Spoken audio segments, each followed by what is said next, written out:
반갑습니다.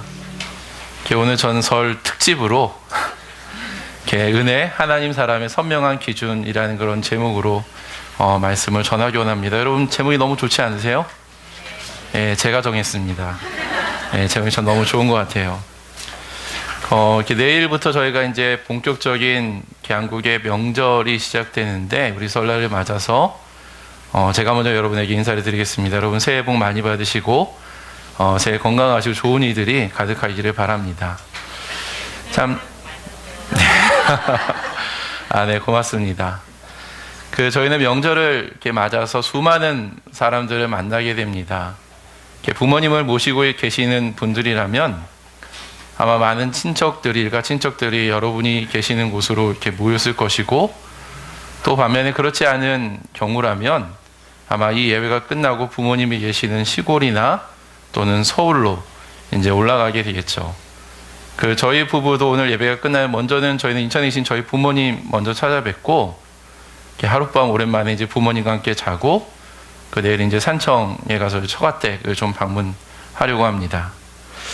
그런데 평소에 잘 안 만나던 분들과 만나게 되면 너무 반갑고 참 좋은 일이지만, 또 한편에서는 이게 오랜만에 만나다 보니까 좀 부담이 되고, 또 어떻게 관계를 맺어 나가야 될지 좀 어색한 그런 경우도 종종 생깁니다. 부모님 입장에서는 예전엔 그러지 않았는데 요즘에는 부모님 입장에서 이제 자식들과 며느리 눈치를 좀 보기도 하고, 또 자녀들도 부모님이나 또 여러 친척들, 여러 다른 분들의 눈치도 좀 봐야 되는 그런 일들이 있죠. 그리고 또 부부 사이에서도 시댁을 먼저 갈 것인가, 아니면 처가에 먼저 갈 것인가, 통계해 보니까 이 문제를 가지고 가장 많이 싸운다라고 이야기를 하더라고요. 왜 이런 갈등이 생기는 걸까요? 그것은 우리가 지금까지 자라온 환경이 다르고, 또 그러한 과정 속에서 우리가 가지고 있는 가치관이 서로 다르기 때문입니다.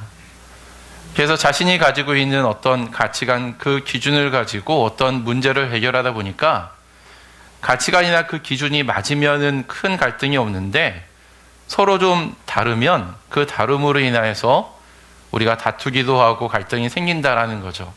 예를 들어서 명절 음식을 저희가 준비하는 그런 과정에서 약간 설명해 보면은, 우리 부모님 세대에서는 온 가족이 같이 모여서 전날에 모여서 직접 전두 부치고 온 가족이 음식을 풍성하게, 보통 먹을 것보다 더 풍성하게 준비하는 것을 이제 선호하시고 좋아하시는데, 또 젊은 사람들 입장에서는 그렇지 않고 좀 근사한 레스토랑에 가서 부모님을 모시고 식사를 하거나, 굳이 이렇게 모여서 전 부치지 말고 이마트에 가서 붙여져 있는 거 좀 사가지고 이렇게 음식을 준비해서 좀 실수 있게 먹을 만큼만 좀 준비하면 되지 않는가, 그렇게 생각을 합니다. 이러한 생각의 차이, 이러한 기준의 차이가 갈등을 유발하게 된다라는 거죠. 사실 이러한 갈등은 어떤 가정에서뿐만 아니라 우리가 사회생활을 할 때에도 좀 많이 일어납니다. 그렇다면 이처럼 믿는 바가 다르고 또 자라온 배경이 다를 때 우리 크리스천들은 어떻게 행동하는 것이 지혜로운지에 대해서 오늘 말씀을 통해 좀 이야기를 나누고자 합니다. 여러분, 사도행전의 이야기 속으로 이제 여러분이 들어가시면 제자들이 전한 예수의 복음으로 인하여서 예루살렘에는 놀라운 변화가 일어나게 됩니다. 혁명이 일어나게 돼요. 불과 며칠 만에 정말로 수천 명의 사람들이 예수님을 믿고 침례를 받고 예수님이 나의 구주요 또 주인으로 고백하는 그러한 능력들이 드러나게 된 것이죠. 그리고 오래되지 않아 제자들이 놀라운 소식을 예루살렘뿐만이 아니라 다른 마을에도 전하기 위하여서 주변 마을과 도시로 길을 떠나게 됩니다. 이렇게 되면서 유대인뿐만 아니라 이방인들도 구원받는 역사가 일어나게 됩니다. 예수님 제자 중 몇몇은 본격적으로 이방 전도에 이제 착수하게 되었는데, 특히 예루살렘에서 북쪽으로 약 500km 떨어진 이방 도시 안디옥에서 복음으로 인한 변화가 현저하게 증가를 했습니다. 그러니까 폭발적인 성장이 거기에서 드러나게 됐다라는 거예요. 특별히 이곳에서는 사도 바울과 바나바와 함께 복음을 전하게 되는데, 이 두 사람이 가르칠 때에 안디옥에 수많은 사람들이 예수님을 믿고 또 이제 크리스찬으로서 많은 사람들이 인정을 받게 되었다라는 것이죠. 그런데 그러한 현상들을 유대인 신자들이 바라볼 때에 이러한 상황을 자신들이 어떻게 내가 받아들여야 되는지에서 굉장히 좀 혼란스러웠습니다. 그들에게 예수님은 유대인들의 메시아였어요. 예수님은 생전에 종종 하나님의 나라에 대해서 이야기했는데, 그들의 생각한 하나님의 나라는 유대인들의 왕국이었습니다.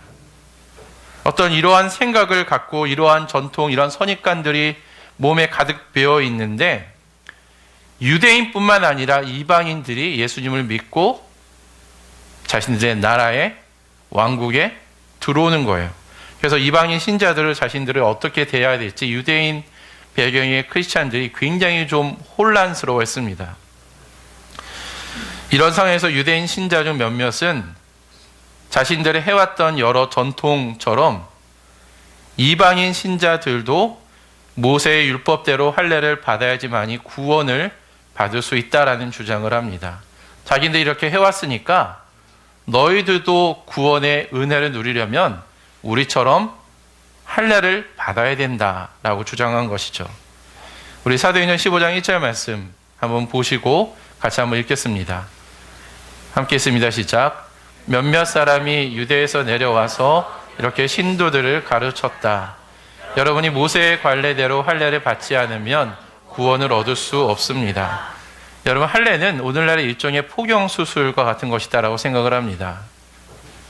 할례는 하나님의 명령에 의한 관습으로 유대인들은 자신들이 어릴 때 할례를 받음으로 인하여서 자신들이 하나님에게 선택되고 구별된 민족이다라는 그런 자부심을 가졌어요.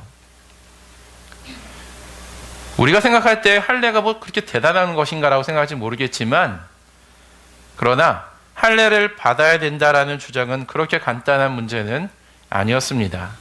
할례는 율법의 대표적인 규범이었기 때문에 이방인 신자들이 구원을 얻기 위하여서 할례를 받게 되면 할례뿐만 아니라 다른 율법들도 지켜야 된다라는 가능성이 거기에서 대두될 수 있었다라는 거예요. 하지만 이방인 신자들이 율법을 지키는 것은 쉬운 일이 아니었습니다. 어릴 때부터 율법을 지키고 그러한 문화가 굉장히 익숙한 유대인들도 율법을 다 지키기란 정말로 어려운 일이었는데, 그리스와 로마의 문화 속에서 자란 그러한 문화가 전혀 생소한 이방인들이 율법을 다 지킬 수 있다라는 것은 그건 불가능한 일이었어요. 그런데 더 큰 문제는 할례가 구원의 조건이 된다면 구원은 더 이상 선물로 받아들일 수가 없다라는 것입니다. 사태의 심각성을 느낀 안디옥 교회 지도자들은 바나바와 바울을 비롯한 몇몇 사람을 예루살렘으로 파견해서 공식적인 예수님의 직계 사도들의 입장이 무엇인지 이제 물어보려 그들을 파송을 합니다. 그래서 안디옥 교회 사절단들은 이제 거기에 갔는데 예루살렘에 있는 교우들이 굉장히 따뜻하게 환대를 해주었습니다. 그래서 바울과 바나바는 안디옥에서 일어난 여러 부흥에 대해서 브리핑을 했는데, 특별히 안디옥에서 일어난 수많은 사람들이 예수님 믿고 구원받는 그런 능력, 그런 역사에 대해서 강조해서 브리핑을 했습니다.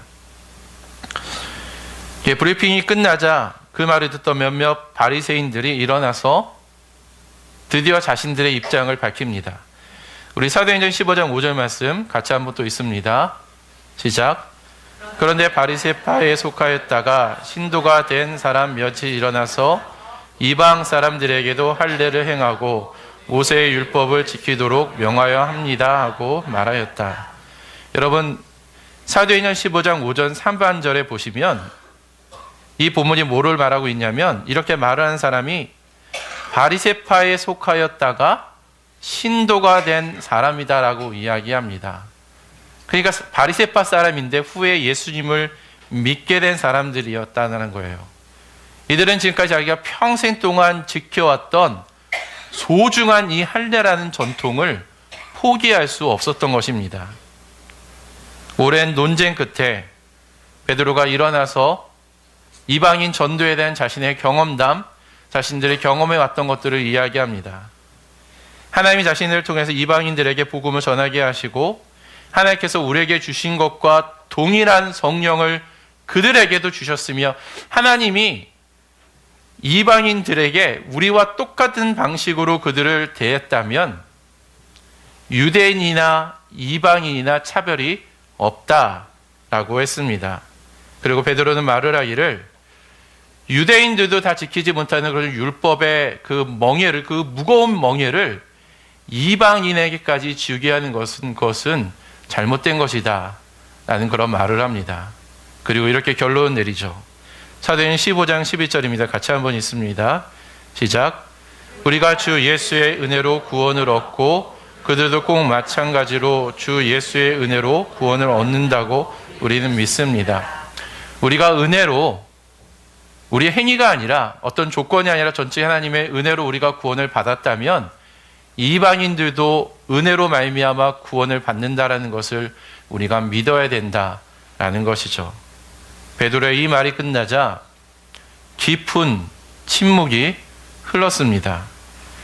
유대인들이 정말로 오랫동안 굳게 믿고 있는 전통이 깨지는 순간이었어요. 아무도 말을 하지 않았습니다. 그러다가 교회에서 가장 영향이 높은 지도자였던 예수님의 형제 야고보가 일어나서 그 침묵을 깨면서 이렇게 말을 합니다. 사도행전 15장 19절부터 21절 말씀 또 같이 한번 읽겠습니다. 시작. 그러므로 내 판단으로는 하나님께 돌아오는 이방 사람들을 괴롭히지 말고 다만 그들에게 편지를 보내서 우상에 바친 더러운 음식과 음행과 묵매어 죽인 것과 피를 멀리하는 것이 좋겠습니다. 예로부터 어느 도시에나 모세를 전하는 사람이 있어서 안식일마다 회당에서 그의 글을 읽고 있습니다. 사도와 지도자와 모든 사람들은 야고보의 이 말을 듣고 동의를 합니다. 그래서 그들은 대표단을 모아서 바울과 바나바와 함께 안디옥으로 사람을 보내어서 우리가 지금 듣고 있는 이러한 내용을 정리해서 그들에게 편지로 전달을 합니다. 드디어 갈등의 문제가 해결이 된 것이죠. 우리는 이 본문의 내용을 통해서 어떤 교훈을 얻을 수 있을까? 우리는 나와 믿는 바가 다르고 나와 어떤 기준이 다른 그런 사람들을 우리는 어떻게 대해야 될까요? 하나님 사람의 선명한 기준 첫 번째는 겸손입니다. 구원은 행위가 아니라 은혜로 주어졌다는 것을 인식하고 우리는 겸손해야 된다라는 것입니다. 여러분, 기독교가 다른 종교와 가장 두드러진 차이점이 있다면 다른 종교는 공로신학입니다. 이 말은 구원을 얻기 위해서 그들이 말하고 있는 구원을 얻기 위해서 그들이 뭔가를 해야 된다라는 거예요. 어떤 율법을 지키거나 어떤 절제를 하거나 무엇을 해야지만이 그들이 말하는 구원을 얻지만 기독교는 어떤 행위가 아니라 전적인 하나님의 은혜로 구원을 받는다라는 것에 있습니다. 여러분, 내가 성품이 좋아서 또는 착한 일을 많이 해서 종교적인 열심히 뛰어나다고 해서 구원받는 것이 아니라 우리 모두는 전적인 하나님의 은혜로 말미암아 구원받았습니다. 여러분, 동의가 되십니까? 갈라디아서 2장 16절에 이렇게 고백을 합니다. 제가 한번 읽어드릴게요. 그러나 사람이 율법을 행하는 행위로 의롭게 되는 것이 아니라 예수 그리스도를 믿는 믿음으로 의롭게 되는 것임을 알고 우리도 그리스도 예수를 믿는 것입니다. 그것은 우리가 율법을 행하는 행위로가 아니라 그리스도를 믿는 믿음으로 의롭다고 하심을 받고자 했던 것입니다. 율법을 행하는 행위로는 아무도 의롭게 될 수 없기 때문입니다. 여러분, 여기 보십시오. 율법을 행하는 행위로는 그 율법이 얼마나 대단하든 그 사람이 얼마나 많이 지키든 그러한 행위로는 아무도 그 누구도 구원을 받을 수 없다. 의롭게 될 수 없다라고 이야기합니다. 여러분, 구원은 행위가 아니라 하나님의 은혜로 주어지는 것입니다. 여러분, 이 사실에 공감되십니까? 여러분, 믿으시면 아멘 하시기를 바랍니다. 바울은 에베소 성도들에게 이렇게 편지를 씁니다. 우리 다 아는 말씀인데 에베소서 2장 8, 9절 말씀 같이 읽겠습니다. 시작. 여러분은 믿음을 통하여 은혜로 구원을 얻었습니다. 이것은 여러분의 난 것이 아니요 하나님의 선물입니다. 행위에서 난 것이 아닙니다. 그러므로 아무도 자랑할 수 없습니다. 여러분, 지금까지 내용을 정리해 보면은 우리가 지금 누리고 있는 이러한 구원, 이러한 은혜는 우리가 어떤 것을 열심히 해서 우리에게 얻어진 것이 아니라 전적인 하나님의 은혜로 말미암아 내가 그런 것을 누릴 수 있는 자격이 없는데도 불구하고 하나님이 그저 나를 사랑하시고 나에게 호의를 베풀기 위해서 거저 우리에게 주신 것입니다. 여러분, 그렇다면 이런 것을 믿고 있는 우리의 삶의 모습은 어떻게 변해야 될까요? 가장 먼저는 우리가 겸손해야 된다라는 것입니다. 그 앤드류 머레이 목사는 겸손에 대해서 이렇게 말을 했습니다. 기독교가 사랑의 종교인 이유도 예수님의 구속의 비결도 결국 겸손이다. 겸손은 하나의 도덕으로만 간단히 볼 것이 아니라 진실로 기독교의 핵심 진리이자 구원의 핵심 원리로 봐야 한다. 우리는 살면서 수많은 인간관계를 갖게 됩니다. 그리고 그러한 관계 속에서 갈등을 갖게 되죠. 갈등이 일어난다는 것은 내가 생각하는 기준과 그 사람이 생각하는 기준이 달라서 충돌을 일으킨다는 것을 의미합니다. 여러분, 갈등이 일어날 때 우리가 어떻게 해야 될까요? 어떠한 형태이든지 간에 자신의 우월감을 내려놓고 겸손합시다. 내가 어떤 종교적이든 선행적이든 또는 어떤 지위적이든 여러 측면에서 우리의 우월감을 내려놓고 우리가 겸손합시다. 하나님의 은혜가 아니었다면 우리는 절대로 구원을 받을 수 없었던 죄인들이었습니다. 그러면 나를 낮추고 상대방을 높여주시길 바랍니다. 특별히 자신의 의견을, 우리가 수많은 사람을 만날 텐데 자신의 의견을 관철시키기보다는 상대방의 의견에 조용히 귀를 기울입시다. 여러분, 성경에서 하나님이 정말 즐겨 사용하셨던 사람들을 보면 그들은 공통적으로 겸손한 사람이었다라는 것들을 보게 됩니다. 예수님은 침례 요한보다 더 큰 사람이 없다라고 말씀하셨는데 그는 말을 하기를 자신은 예수님의 신발끈을 풀기에도 자기는 부족한 사람이다 라고 자신을 겸손하게 내려놨습니다. 그리고 예수님은 어느 백부장의 믿음을 칭찬하면서 자기는 지금까지 이 사람처럼 이스라엘 전체에서 이와 같은 믿음을 본 사람이 없다라고 했는데 상황이 어떠하냐면 그 예수님께서 백부장의 초청을 받아서 백부장의 종을 고치려고 그가 있는 곳으로 오게 됩니다. 그런데 그 백부장이 예수님이 자기의 집을 들어오는 것을 보시더니 잠깐 멈추어 서서 예수님, 저는 예수님이 우리 집에 들어오는 것을 감당할 만한 사람이 못 됩니다. 예수님이 거기서 말만 하시면 내 종이 나을 것을 믿습니다 라고 이야기했습니다. 자기는 예수님의 그런 호의를, 은혜를 받을 만한 자격이 없는 자이기 때문에 그저 있는 자리에서 말씀만 하시면 자기의 종이 낫겠다라는 것입니다. 여러분, 하나님은 겸손한 사람을 좋아하십니다. 제가 묵상해 보니까 저희 교회 우리 두 분 전도사님, 우리 허성곤 전도사님이나 김철윤 선생님도 공통적으로 겸손한 사람인 것 같아요. 그래서 많은 사람들이 좋아하고 하나님이 지금 즐겨 사용하고 있습니다. 반면에 교만한 사람들, 여러분 바리새파 사람이나 사두개파 사람들 얼마나 성령이 많은지 아십니까? 그런데 예수님은 교만한 그들에게 독사의 자식들아 라고 그들을 경고했던 것들을 보게 됩니다. 그래서 성경은 하나님이 교만한 자는 낮추시고 겸손한 자는 높이신다라고 했습니다. 여러분, 그러므로 주 안에서 겸손하십시오. 이처럼 우리가 겸손한 태도를 가진다면 우리는 다른 사람들에게 선한 영향력을 발휘하게 될 것입니다. 특별히 이번에 저희가 명절 때 수많은 친척들을 저희가 만나게 됩니다. 여러분, 섬김의 자리에 있기 바랍니다. 특별히 예수님께서 자리에 허리를 이렇게 낮추어서 제자들의 발을 닦아준 것처럼 여러분의 마음, 여러분의 삶의 태도, 여러분의 모습을 낮추어서 여러분의 친척들, 여러분의 주변의 사람들을 섬겨주십시오. 상징적으로 그들의 발을 닦아주시기 바랍니다. 그러면 하나님이 영광을 받게 됩니다. 그러면 우리가 드러나게 됩니다. 그것이 하나님 사람의 선명한 기준이 될 것입니다. 두 번째로 하나님 사람의 선명한 기준은 은혜입니다.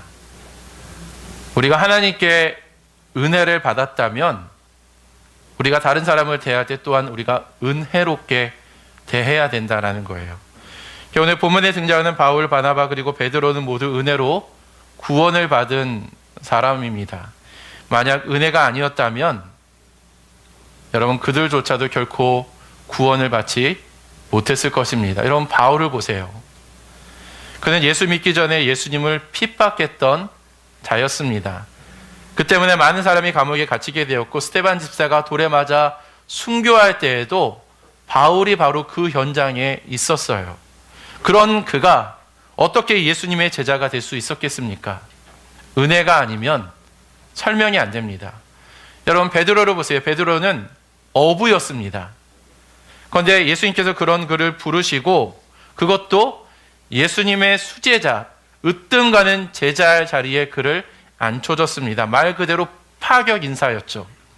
그런데 예수님이 위기에 처했을 때 그는 3번이나 예수님을 난 그런 사람 모른다라고 부인을 했고 정말 심지어 자신은 예수를 알지 못한다로 그를 저주했습니다. 그런데 예수님은 이 모든 사실을 다 알고 있었지만 그를 용납해 주셨고 끝까지 그를 사랑해 주었습니다. 여러분 이게 은혜예요. 이게 은혜입니다. 이제 한번 여러분의 자신의 모습을 살펴봅시다. 자신이야말로 은혜를 받을 만한 충분한 조건을 갖춘 자라고 여러분은 스스로 그렇게 생각을 하십니까? 한번 제 얘기를 좀 여러분에게 해드릴게요. 여러분 보시기에 제가 괜찮은 사람 같으십니까? 아니면 안 괜찮은 사람 같으십니까? 괜찮은 사람. 괜찮은 사람 같으세요? 몇 분밖에 일 안 하시네요. 제가 어떤 사람인지는 아마 제 아내와 저희 아들, 딸들, 저희 부모님이 잘 알고 계실 겁니다. 솔직하게 고백하자면 만약 제가 행한 모든 것들이 낱낱이 밝혀진다면 저는 목사가 아니라 제가 한 명의 크리스찬으로서 이 자리에 서기에도 너무나 부끄러운 사람입니다. 제 과거를 묻지 말아주세요. 아마 여러분도 아마 동일하지 않을까 싶어요. 그런데 주님이 십자가에서 제 모든 죄를 용서해 주셨고 제가 예수님을 믿기로 결단했을 때 그런 죄인인 저를 너무나 죄만큼 허무 많은 저를 그대로 받아주시고 저를 하나님의 사람으로 세워주셨습니다. 이것이 하나님의 은혜예요. 그렇다면 하나님께 은혜를 받은 우리는 어떠한 삶을 살아야 될까요? 바울과 바나바는 모세의 관례대로 할례를 받아야지만이 구원을 얻는다라고 주장하는 바리새파 사람들과 논쟁을 했습니다. 베드로는 자신의 경험을 통해서 이방 사람들 복음을 듣고 믿게 되었을 뿐만 아니라 그들에게 우리가 받은 동일한 성령을 그들 또한 받았다라는 점을 강조했어요. 또한 예루살렘 교회 지도자였던 야고보는 이 모든 말을 듣고 하나님께 돌아오는 이방 사람들을 더 이상 괴롭히지 말아라 라고 부탁을 했습니다. 그리고 사도들과 장로들과 온 교회는 이방인 그리스도인들에게 편지를 쓰면서 그 내용을 전달하는데 그 첫 마디가 이렇게 시작을 합니다. 한번 들어보세요. 형제들인 우리 사도들과 장로들은 안디옥과 시리아와 길리기아 이방 사람 교우 여러분에게 문안합니다. 이방인 그리스도인들을 교우, 자신들의 형제, 자매로 지금 인정해주고 있는 것입니다. 이 말이 무엇입니까? 여러분 정말로 우리가 행위가 아니라 전적인 하나님의 은혜로 구원을 받았다면 우리도 지지 못할 그 인생의 무거운 짐, 율법의 짐을 다른 사람에게 지는 것이 아니라 하나님이 우리를 은혜롭게 대한 것처럼 우리 또한 다른 사람에게 은혜롭게 대해야 된다라는 것입니다. 먼저 여러분 사람을 대할 때에 차별하지 마시고 평등하게 대해 주십시오. 자기 자신만 예뻐할 것이 아니라 남의 자식도 예뻐해 주시기 바랍니다. 돈 많고 능력 많은 사회만 인정해 주는 것이 아니라 좀 가난하더라도 성실하게 살려는 사회도 인정해 주십시오. 하나님은 유대인과 이방인을 차별하지 않으셨고 사람을 능력이나 외모로 판단하지 않았습니다. 하나님이 그렇다면 우리도 그래야 돼요. 누구를 대하든지 그 사람의 형편이 어떠하든지 그들의 삶의 모습이 어떠하든지 우리가 동일하게 사랑의 마음으로 대해야 된다라는 것입니다. 그리고 기브 앤 테이크 방식이 아니라 조건 없이 퍼주는 사랑을 하십시오. 이것이 은혜 받은 사람의 합당한 삶의 모습입니다.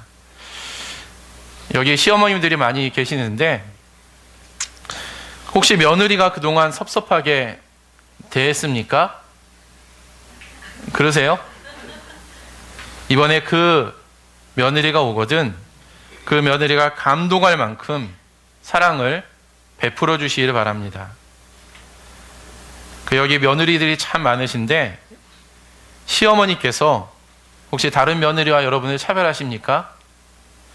눈에는 눈, 이에는 이 방식으로 반응하는 것이 아니라 어렵더라도 이번 기회에 시어머니에게 좀 더 용돈을 좀 두둑하게 드리시기를 바랍니다. 예수님은 제자들에게 가르치기를 누가 너의 왼뺨을 치거든 오른뺨도 대라 라고 이야기를 했습니다. 그리고 누구를 대한지 내가 부담이 되고 어려운 일이 있다면 상대방에게도 부탁을 하지 맙시다. 여러분, 내가 힘든 일은 다른 사람에게도 힘든 일이 될 것입니다. 내가 내 자식에게 시키기 어려운 일은 우리가 다른 사람에게도 그것을 억지로 부담시켜서는 안 된다라는 거예요. 우리는 상대방을 편안하게 생각할 수 있도록 은혜로운 태도를 유지해야 됩니다. 그리고 누군가가 여러분의 마음속에 말과 행동과 어떤 무시와 차별 대우로 상처를 주었다면 여러분 받은 그대로 돌려주지 마시고 예수님이 우리를 용서해 주신 그대로 그 사람을 용서해 주십시오. 여러분, 누군가를 미워하면 우리들의 마음이 괴롭습니다. 그렇지 않나요? 누군가를 미워하고 증오하는 마음을 쓰면 결국에는 그 독이 자신에게 돌아와요. 그러나 내가 예수님이 행하신 것처럼 내가 저 사람을 용서해야지 라는 사랑의 마음을 우리가 갖게 된다면 우리의 마음속에 따뜻한 하나님의 위로하심과 평안함이 찾아오게 될 것입니다. 세 번째로 하나님 사람의 선명한 기준은 하나님께 은혜를 받았다면 우리는 서로를 배려하는 삶을 살아야 된다는 것입니다. 그래서 세 번째 키워드는 배려라는 단어입니다. 예루살렘 교회 지도자였던 야고보는 할례와 관련된 구원 논쟁에 대해서 그 모든 말을 듣고 유대교 그리스도인들에게는 너희가 더 이상 할례로 이방인 그리스도인들을 괴롭히지 말라라고 부탁을 합니다. 그리고 이번에는 이방인 그리스도인들에게는 말을 하기를 그들이 우상에 바친 더러운 음식과 음행과 목매어 죽인 것과 피를 멀리하는 것이 좋겠다라고 편지를 통해서 이방인 그리스도인들에게 당부를 하죠. 왜냐하면 지금 그 야고보와 그 지도자들이 썼던 그 편지를 썼던 그 당시에는 많은 사람들이 모세의 율법을 여전히 듣고 있고 그들의 관점에서 그들의 기준에서 그런 음식을 먹는 이방인 그리스도인들은 구원받지 못했을 것이다라고 판단할 수 있기 때문입니다. 사실 음식 그 자체로만 본다면 음식이 선하거나 악하지 않죠. 그렇지만 만약 그 일 때문에 누군가가 불편함을 느끼거나 상대방을 혼란스럽게 한다면 그러한 행동을 하지 않는 것이 서로에게 유익하다라는 것입니다. 이것은 안식일마다 해당해서 모세 율법을 읽는 유대교 그리스도인들을 배려한 처시지만 동시에 이방인 그리스도인들을 보호하고자 했던 야고보의 세심한 배려였습니다. 즉 야고보는 이방인과 유대인 모두 둘 다 배려한 것이죠. 신앙생활을 오래 하다 보면은 여러분, 나에게 익숙한 것이 신념이 되고 그 신념이 쌓이게 되면 그것이 마치 진리인 것처럼 우리가 착각을 하는 경우가 있습니다. 예를 들어서 교회를 굉장히 오래 다닌 분들은 다니엘과 세 친구의 믿음을 이렇게 보면서 절대로 우상에게 드려진 음식은 먹어서는 안 된다라는 굳건한 신념을 갖고 있습니다. 그래서 음식을 먹으려면 그것은 먹지 마 라고 이렇게 이야기를 하죠.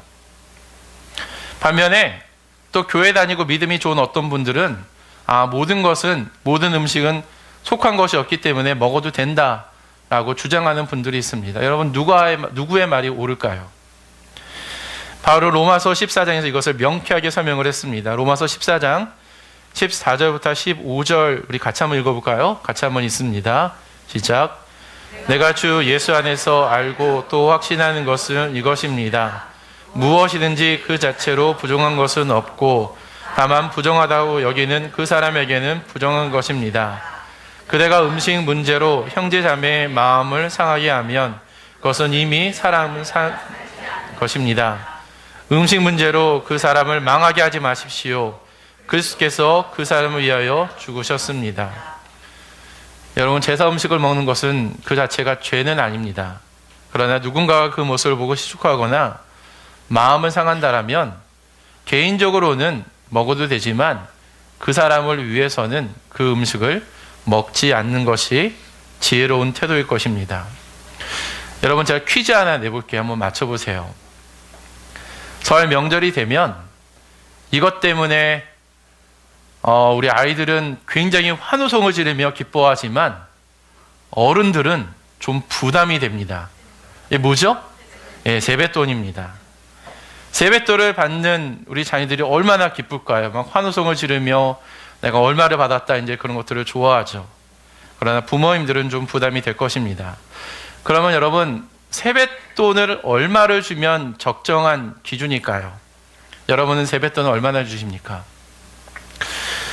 제가 뉴스 통계를 보니까 사람마다 기준이 다를 텐데 보편적으로 초등학생 아이들은 1만 원, 그리고 중고등학생 아이들은 3만 원, 그리고 대학생 이상은 5만 원 정도 주는 것이 보통 관례라고 합니다. 그런데 이런 상상을 한번 해보세요. 저희가 그 명절 때 어른들 앞에 앉으시고 자녀들을 세배하는데 보통은 이제 부부가 같이 앉지만 형제들이 많은 경우는 쭉 앉잖아요. 그렇죠? 그런데 만약에 어떤 초등학생이 이렇게 쭉 앉아있는 그런 자리에서 절을 하는데 아까 제가 초등학생 얼마 줘야 된다고 그랬었죠? 10,000원이에요. 그래서 제가 10,000원짜리를 꺼내서 이렇게 주는데 옆에 있는 좀 잘 사는 우리 형제 중 누구 한 명이 한 장을 꺼냈는데 똑같은 한 장이 아니에요. 10만 원짜리를 꺼내서 그 아이에게 준다면 어떻게 될까요? 뭐 받는 아이야 이게 웬 떡이냐 하면서 기뻐하며 감사하며 그 사람을 존경의 눈으로 바라보겠지만 아마 그 옆에 있는 사람은 좀 민망할 겁니다. 부끄럽죠. 그렇기 때문에 저희가 적당한 수준에서 세뱃돈을 주거나 우리가 정 풍성하게 주고 싶다면 왜 좀 더 주고 싶은 마음이 있는 사람들이 있잖아요. 예를 들어서 뭐 대학교에 합격했다라든지 아니면은 좀 더 주고 싶다라든지 그런 경우에는 금액이 얼마에 들었는지 잘 보이지 않는 그런 봉투에 넣어서 드리는 것이 서로를 배려하는 그런 태도다라고 생각을 합니다. 제가 우리 학생들한테 좀 이야기를 할게요. 우리 세뱃돈을 받는 학생들도 조심할 것이 있는데 제발 내가 이번 명절에 세뱃돈 얼마 받았다라고 자랑하지 마시기 바랍니다. 보통 우리가 이렇게 받으면 형제끼리 너 얼마 받았어? 나 얼마 받았는데 그런 말 많이 하잖아요. 그래서 내가 이번 명절은 좀 수입이 좀 적은 것 같아. 작년에는 좀 많이 받았는데 이번에는 한 10만 원 정도밖에 못 받았어 라고 말을 하는데 옆에는 형제가 또는 교회 어떤 사람이 나 이번에 50만 원 받았는데 라고 말을 하면 뭐 그 사람이 그렇게 말을 할 수 있는 자유와 권리가 있죠. 그러나 그 말로 인하여서 10만 원밖에 받지 못한 사람은 실족하게 됩니다. 비교하게 되고 자신의 부모의 무능력함을 안타까워하겠죠. 그런 자랑하지 맙시다. 그리고 한 가지 더 부탁드리고 싶은 것은 자신의 부를 자랑하지 맙시다. 옛날에 저희가 설 명절이 되면 하늘에 뭘 날렸죠? 연 날렸어요. 그래서 방편이라든지 가오리연이라든지 무슨 꼬리연이라든지 이제 그런 연들을 날려서 하늘을 하면서 이렇게 막 연싸움도 막 그랬습니다. 그런데 요즘에 하늘에서 저희가 연 보기 힘듭니다. 그렇죠? 하늘에서 요즘에 뭘 보죠? 드론을 봅니다. 드론. 요즘에 하늘이 연이 아니라 드론이 날아요. 그런데 드론은 뭐 저렴한 것 아주 싼 것은 한 5만 원에서 10만 원 정도가 되고요. 좀 비싼 것은 고가 제품은 한 200만 원 정도 되는 그런 제품도 있다라고 합니다. 그런데 여러분 이런 상상 한번 해보세요. 이게 명절 때 온 가족들이 모이잖아요. 그래서 우리 어떤 초등학생 아이가 내가 이번에 형들하고 연 날리고 싶다, 연 만들고 싶다. 그래서 아버지가 정성스럽게 연을 만들어주고 있는데 갑자기 어떤 부유한 집안의 자녀가 이따만한 드론을 가져와가지고 리모컨 가지고 조종하는 모습을 한번 상상해 보십시오. 물론 그래도 되죠. 자신이 돈이 있고 그럴 만한 권리가 있지만 그러나 서로를 배려한다면 그런 행동을 안 하는 것이 좋을 것 같습니다. 네. 그리고 우리 권사님들, 우리 자매님들이 좀 부탁드리는 것은 이렇게 뭐 안 그러시겠지만은 이렇게 설 음식을 준비하고 이제 다이아 반지를 끼고 간다라든지, 나 이 단 반지 때문에 음식 못할 것 같네. 또는 이렇게 명품백, 소중히 내 애기 하면서 이렇게 명품백 가지고 다니면 부담스럽잖아요. 스크래치 나거나 하면 그러면 부담이 되니까 저희가 그런 것들 저희가 좀 자랑하지 않는 그런 모습을 좀 가지면 좋을 것 같습니다. 오늘 저희는 은혜 하나님 사람의 선명한 기준이라는 제목으로 저희가 말씀을 나누었습니다. 여러분 좀 은혜가 되셨나요? 그런데 우리는 왜 이처럼 제가 여러 가지 측면의 적용을 얘기하면서 많이 우리가 신경 써야 된다라고 했는데 우리가 왜 이처럼 불편하게 그런 것들을 신경을 써야 될까요? 그것은 하나님이 우리를 은혜롭게 대해 주셨기 때문입니다. 우리는 생각하기에 우리가 가지고 있는 많은 것들이 마치 내가 잘나서 내가 노력해서 그 모든 것을 내가 얻었다라고 우리가 생각하지만 사실 우리가 누리고 있는 대부분은 은혜로 주어지는 것들이 많습니다. 여러분 입춘이 되어서 하늘을 보면 맑은 하늘이 있고 또 바다를 보면은 정말 푸른 바다가 있잖아요. 그런 것들은 우리가 노력해서 얻어지는 것이 아닙니다. 우리는 공기가 없으면 하루도 살 수가 없는데 우리에게 공기나 우리에게 주어지는 물이나 우리에게 있는 건강이나 우리에게 있는 자녀들, 인간관계 이 모든 것들이 어떻게 보면 우리가 노력해서 얻어지는 것이 아니라 하나님이 은혜로 우리에게 거저 주신 것들입니다. 그리고 무엇보다 하나님은 우리를 사랑하기 때문에 자신의 독생자 아들 예수 그리스도를 아무런 이유 없이 아무런 조건 없이 우리에게 선물로 주었습니다. 우리가 의롭기 때문에 우리가 뭔가 잘해서 우리가 사랑을 받을 만한 것이 아니라 전적인 하나님의 은혜로 우리에게 주신 거죠. 여러분 그러므로 우리가 명절을 맞이해서 우리가 수많은 일가 친척들을 만날 때에 그리고 어떠한 상황이든지 겸손합시다. 제가 아까 예수님께서 자신의 자리를 낮추어서 제자들의 발을 닦아주었다라고 했잖아요. 여러분 섬김의 자리에 가서 여러분 최대한 태도를 낮추고 마음을 낮추고 겸손하게 섬겨주시기를 바랍니다. 하나님이 나를 어떻게 대해주시는 것을 깊이 묵상하시고 다른 사람을 친절하게 대하고 평등하게 대하고 용서하며 은혜롭게 대해주십시오. 그 사람을 배려하는 사랑의 마음을 가져주실 것을 부탁드립니다. 그들에게 우리 예수님의 모습을 보여줍시다. 그것이 하나님 사람의 선명한 기준이 될 것입니다. 함께 기도하겠습니다.